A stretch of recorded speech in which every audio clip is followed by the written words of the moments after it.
السلام عليكم يا شباب. اليوم معانا بريك بادز السفايف دي طبعا صناعة الجزائر، حاجة محترمة جدا. جايب السنسور بتاعها، دي بتاعة الجيتا 2014 2015، سفايف ممتازة. شوفوا طبعا الميكانيكية تفهم ايه المعنى ده. طبعا ده بيحافظ لك على الديسكات بتاعتك، طول ما في تآكل كده بيحصل بيفضل محافظ لك على الديسكات بتاعتك، غير السفايف اللي بتفضل ماسكة وما بيطلعش منها اي حاجه من ده. معناها ان السفايف بتتاكل وبتاكل الديسكات كمان. احنا النهارده في ورشتنا بنشتغل في كل السيارات الالمانيه. هي جاي بالسنسور بتاعه. عندنا المنتج الجميل ده اسمه بريكس عشان يدل على اسم المنتج.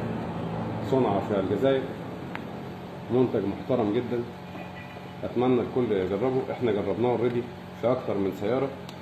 المصنع جديد، طيب دلوقتي 6 أو 7 شهور ما شاء الله. كمية المبيعات ممتازة ونتمنى انها تعجبكم، والاسعار منافسة جدا في السوق القطري واسواق الخليج الكل.